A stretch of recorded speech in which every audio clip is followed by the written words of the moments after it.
આજે આપણે જાવાસ્ક્રિપ્ટ શરૂ કરશું.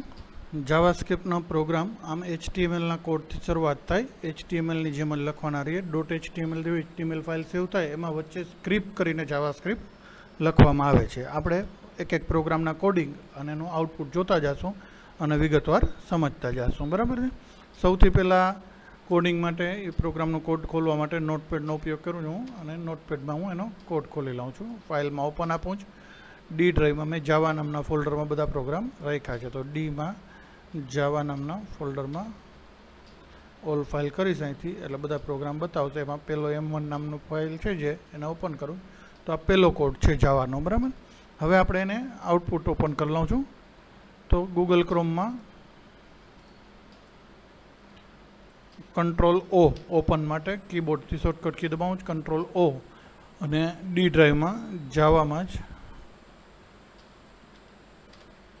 M1 નામની ફાઇલ ઓપન કરી લઉં છું. તો અહીંયા આ M1 ફાઇલ ઓપન થઈ ગઈ ડી જાવામાં. બરાબર. હવે આના કોડ સાથે આપણે એને સમજતા જાય અને શીખતા જાય. HTMLથી પ્રોગ્રામ શરૂ થાય. HTMLના કોડ છે હેડ, ટાઇટલ અને હેડ પૂરું. જે આ ટાઇટલ બારમાં લખેલું છે એ ક્યાં આવે તો અહીં ઉપર ટાઇટલ બારમાં આવે. બરાબર. બોડી બીજી કલર યલો એટલે બેકગ્રાઉન્ડમાં યલો કલર આવે. ટેક્સ્ટ બ્લુ એટલે અક્ષર બ્લુ કલરથી આવે. આ HTMLનો જ કોડ છે સિમ્પલ. પછી H1 એટલે મોટા અક્ષર આવે. This is small program understand JavaScript છે. એ મોટા અક્ષર આવ્યું છે એનો મતલબ એવો નથી કે આ જાવાનો પ્રોગ્રામ કે આ જાવાનો કોડ છે એવું નથી. આ ટાઈપિંગ જ છે. અહીં તમે તમારું નામ કે કંઈ પણ ટાઈપ કરી શકો છો. એ મોટા અક્ષર આવે. હવે અહીંથી જાવાના કોડ શરૂ થયા સ્ક્રિપ્ટથી. Script language equal to JavaScript એટલે અહીંથી જાવાનો કોડ શરૂ થયો. ABC equal to Deven Gokani. તો મારું નામ જે છે દેવેન ગોકાણી એને મેં ABCમાં સ્ટોર કર્યું. હવે એને પ્રિન્ટ કરવા માટે document.write આપણે PHPમાં કેમ ઇકો હતું, C લેંગ્વેજમાં પ્રિન્ટ આવે એમ આની અંદર document.writeથી સ્ક્રીન ઉપર દેખાય. document.write કાઉન્સમાં આ H1 છે HTMLનો કોડ છે એટલે ઇન્વર્ટેડ કોમામાં ABC પ્લસ HTMLનો કોડ H1 પૂરો. હવે આ ABC એટલે શું? તો ABC વેરિયેબલ છે. એમાં શું સ્ટોર કર્યું? દેવેન ગોકાણી. તો અહીં દેવેન ગોકાણી H1માં મોટા અક્ષરે આવશે. H1 લખ્યું છે એના કારણે.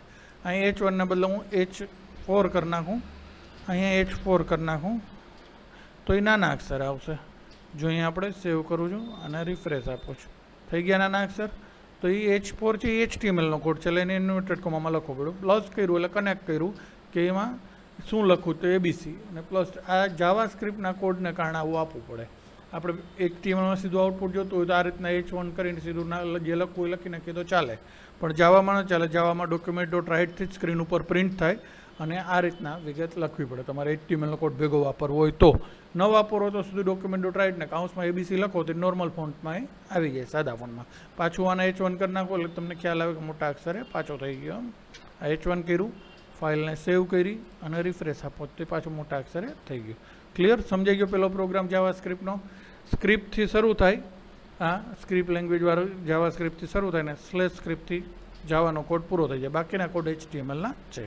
હવે બીજો પ્રોગ્રામ આપણે સમજીએ. ફાઇલમાં ઓપન આપું તો M2 નામની ફાઇલ બીજો પ્રોગ્રામ. અહીંયા બીજા પ્રોગ્રામને રન કરવા ઉપર જ હું અહીં M1 છે અહીંયા M2 લખી નાખું એટલે Ctrl-O કરી અને ફાઇલ ખોલવીની સીધું M2 રન થઈ જશે. તો M2 રન થતાં શું આવ્યું? હેલો આરતી એવું લખેલું. ધીસ પેજ સેઝ હેલો આરતી. આ એક પોપઅપ બોક્સ આવ્યું એમાં ઓકે લખેલું છે. ઓકે ઉપર ક્લિક કરીશ એટલે પછી આવ્યું હેલો કૃપા. પાછું ઓકે ઉપર ક્લિક કરું એટલે અહીં this example of global and local scope. બરાબર છે. હવે આપણે કોડથી સમજીએ. તો આ HTMLના કોડ છે એને હું ફરીથી વાંચતો નથી. સ્ક્રિપ્ટથી શરૂ કરું. જાવાસ્ક્રિપ્ટના કોડ. બે વેરિયેબલ બનાવ્યા. એક name1 અને name2. name1માં આરતી સ્ટોર કર્યું, name1માં કૃપા સ્ટોર કર્યું. અહીં તમે ગમે નામ લખી શકો છો. આ એક એક્ઝામ્પલ તરીકેના નામ છે. જેમ કે હું name1માં ઉદાહરણ તરીકે અહીંયા સ્ટોર કરું છું ગાયત્રી કોમ્પ્યુટર ક્લાસીસ.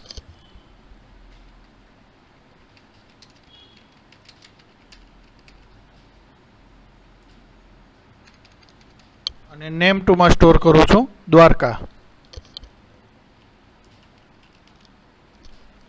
તો એ સ્ટોર થઈ જશે ને આ જે આઉટપુટમાં આપણે પોપઅપ બોક્સમાં જોયું હતું અહીંયા એ રીતના આ નામ લખેલું આવશે આપણા ક્લાસીસનું નામ.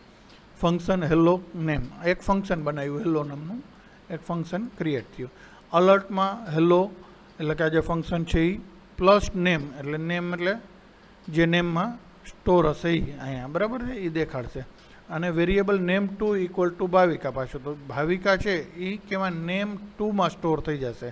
આ નેમ એટલે કયું? આ જે ફંક્શન બન્યું જી હેલો નેમવાળું જે ફંક્શન બન્યું એ અહીં રન થશે, બરાબર ને. આ હેલો એટલે ખાલી શબ્દ આવ્યો છે, હેલો ઇન્વર્ટેડ કોમામાં છે એટલે ઇન્વર્ટેડ કોમામાં હોય એટલે HTMLની જેમ સીધું ટાઈપિંગ થયું.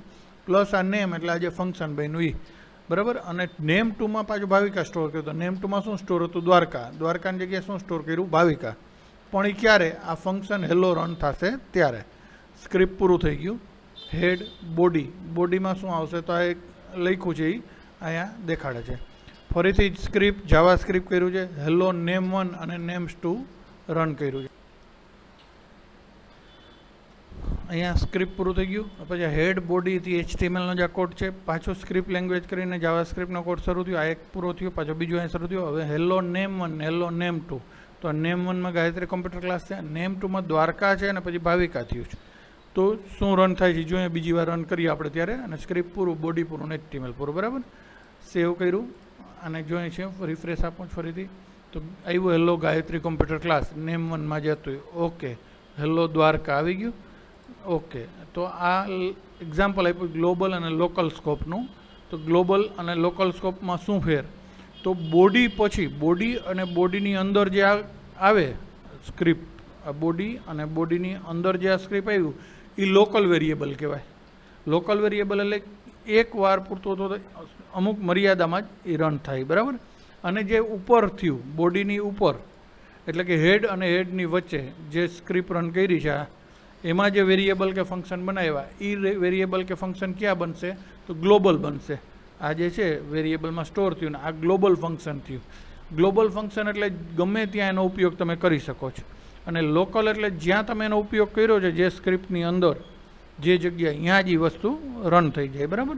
તો અહીંયા આ રન જે થાય એ આમાંથી ભાવિકા આપેલું નથી થતું, કારણ કે ગ્લોબલમાં સ્ટોર થયું છે આ ઉપરના ભાગમાં. જ્યારે લોકલમાં ઉપર જ જે સ્ટોર થઈ ગયું હતું વેરિયેબલમાં, એ આ ગ્લોબલ વેરિયેબલ રન ન થયું હોવાને કારણે. ગ્લોબલ વેરિયેબલ શું છે? Hello name. તો આપણે નેમ રન નથી કર્યું, અહીં નેમ2 રન કર્યું છે. તો નેમ2 જે છે એ ખરેખર નેમ2માં શું છે? ભાવિકા. પણ નેમ2માં અહીંયા દ્વારકા છે. તો દ્વારકા શું કામ આવ્યું? તો આ જે છે એ નવી અહીંયા હેલો નેમ1 અને નેમ2 લખીને રન કર્યું છે, નહીં કે આ જે ફંક્શન બનાવ્યું, બરાબર. આ ફંક્શન બન્યું એમાં નેમ બન્યું છે, પછી નેમ1 અને નેમ2 વેરિયેબલના સાથે રન કર્યું છે. એટલા માટે ગાયત્રી કોમ્પ્યુટર ક્લાસ દ્વારકા લખેલું હોય, કારણ કે ગ્લોબલ વેરિયેબલ જે ઉપરના ભાગનું વેરિયેબલ છે એટલે બધે લાગુ પડે. જ્યારે આ લોકલ વેરિયેબલ થયું કે જે અહીંયા જ લાગુ પડે. આ સ્ક્રિપ્ટ જે છે એ અહીંયા પૂરતી રન થઈને લાગુ પડે છે, બરાબર છે. તો આ રીતના આપણને આ અલર્ટનું બોક્સ લખેલું દેખાડે છે. હવે તો આ રીતના આનો આઉટપુટ આવે છે. ક્લિયર? M2 સમજાઈ ગયો. હવે ત્રીજો પ્રોગ્રામ શરૂ કરીએ. આ ત્રીજો પ્રોગ્રામ છે, એને આપણે રન કરીએ. એમાં શું આવે છે જોઈએ. ત્રીજા પ્રોગ્રામમાં નંબર વેરિયેબલ થાય, આંકડાના વેરિયેબલ, બરાબર છે. તો ટાઇટલ બારમાં નંબર વેરિયેબલ થયું. બોડી H1માં જાવા સ્ક્રિપ્ટ એક્ઝામ્પલ તો અહીંયા આવી ગયું. સ્ક્રિપ્ટ અહીંથી શરૂ થઈ એટલે કે જાવા સ્ક્રિપ્ટ શરૂ થઈને અહીં સ્ક્રિપ્ટ પૂરું થશે. Variable A=10. તો 10 છે એ એમાં સ્ટોર કર્યા, 20 છે એ બીમાં સ્ટોર કર્યા. વેરિયેબલ B=20 એટલે 20 ને બીમાં સ્ટોર કર્યા. Document dot write value of A=+A એવું લખ્યું છે અહીં. તો આનો મતલબ શું કે આ તો HTML જેવો જ કોડ થયો. આ તો એમને સીધું અહીં લખેલું આવશે વેલ્યુ ઓફ A. પ્લસ કરીને જે લખ્યું પછી આ એ લખ્યું એ વેરિયેબલ થયો. વેરિયેબલ એટલે આ જેમાં 10 સ્ટોર છે એટલે અહીંયા 10 લખેલું આવશે, બરાબર. અહીં 10 લખેલું આવી ગયું બાજુમાં. પછી ડોક્યુમેન્ટ ડોટ રાઇટમાં BR એટલે એક લાઇન મૂકેલા, અહીંયા બાજુમાં ના આવે પણ નીચેની લાઇનમાં આવ્યું.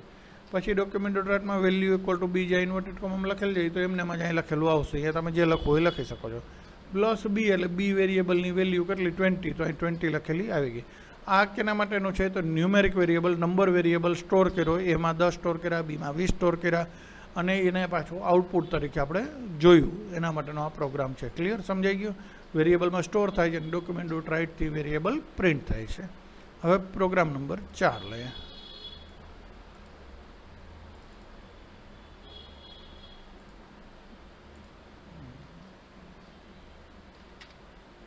પ્રોગ્રામ નંબર 4 છે એ સરવાળાનો પ્રોગ્રામ છે. એડિશન H1માં એડિશનવાળું જે છે એમને એમ લખેલું હોય. વેરિયેબલમાં એમાં 10 સ્ટોર કર્યા, બીમાં 20 સ્ટોર કર્યા, સીમાં બેનો સરવાળો સ્ટોર થયો એટલે 10 અને 20નું પ્લસ થઈને 30 સીમાં સ્ટોર થયું. હવે ડોક્યુમેન્ટ ડોટ રાઇટમાં આ જે છે એમને એ બરાબર લખેલું હોય આવ્યું. અને સામે એ વેરિયેબલની કિંમત એટલે 10 લખેલી આવી. પછી બી બરાબર એવું લખેલું આવ્યું એમને અહીંયા જે છે અને બીની વેલ્યુ 20 લખેલી ત્યાં આવી. પછી એડિશન ઇક્વલ ટુ લખેલું આવ્યું એમને અને અહીંયા સીની વેલ્યુ તો સીમાં બેનો સરવાળો થયો હતો એટલે 30 સીમાં સ્ટોર થયા હતા એટલે 30 અહીં લખેલા આવ્યા. ક્લિયર? સમજાઈ ગયું? 4 પ્રોગ્રામ આપણે ક્લિયર કર્યા જાવાસ્ક્રિપ્ટના. 4 એને વ્યવસ્થિત પ્રેક્ટિસ કરજો ને મોઢે બનાવવાની ટ્રાય કરજો તમે. આ જેટલું રાખીએ.